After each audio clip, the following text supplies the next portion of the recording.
Inihain na ni Senator Bam Aquino ang Senate Resolution No. 375 na naglalayong imbestigahan ang pagtaas ng singil sa kuryente ng Meralco nitong Abril. Sa ilalim ng resolution, nais busisiin ang tinatawag na cross-subsidy system, isang sistema kung saan ang pamilyang hindi benepisyaryo ng diskwento o ang mga middle class ang sumasalo sa bayarin para sa mga marginalized at mahihirap na sektor, gayon din ang mga senior citizens.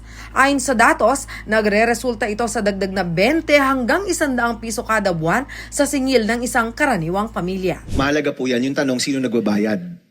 And I filed for the information of the body, I filed a resolution looking into this again. Kung makita natin, baka naman may ibang paraan kung saan kaya nating matulungan yung mahihirap nating kababayan. Kasi again, the targeting here is based on consumption. Kung maganda ho talaga yung targeting ng DSWD, baka merong mga listahan na mas maayos na pwedeng magamit.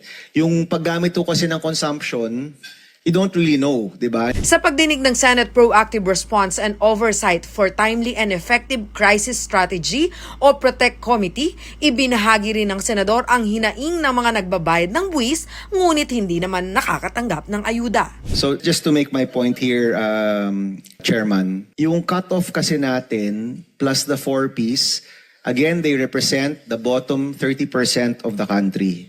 Yung next 20% at yung sunod na 20% or 30%, lahat yan nangangailangan, no?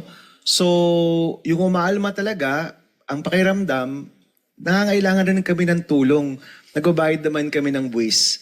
Ba't ito nasasama pa sa kuryente natin? Binigyang diin ni Aquino na bagamat mahalaga ang pagtulong sa mahihirap, nararapat na ang pondo para rito ay manggaling umano sa pambansang budget at hindi direkta sa bulsa ng ibang consumer. Iminungkahi rin niya na gamitin ang listahan ng Department of Social Welfare and Development o DSWD, partikular ang mga benepisyaryo ng Pantawid Pamilyang Pilipino Program o 4Ps. Ito ay upang masigurong napupunta ang tulong sa tunay na nangangailangan. We can look into it. Maybe we can fund it in another way or maybe we can increase kung sino yung pwede makakuha ng tulong dito, and I hope we can ask for your support to try to understand this better. Kaugnay naman ito, isinusulong din ng senador ang Senate Bill No. 670 o ang kuryenteng walang VAT bill na naglalayong alisin ang 12% value-added tax sa kuryente upang mabawasan ang gastusin ng mga sambahayan at maliliit na negosyo. Umaasa naman ng senador na sa pamamagitan ng panukalang ito,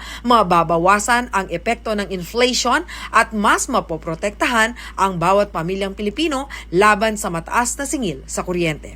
Ako si Jana Lumbang Parungaw para sa Balitang Balita.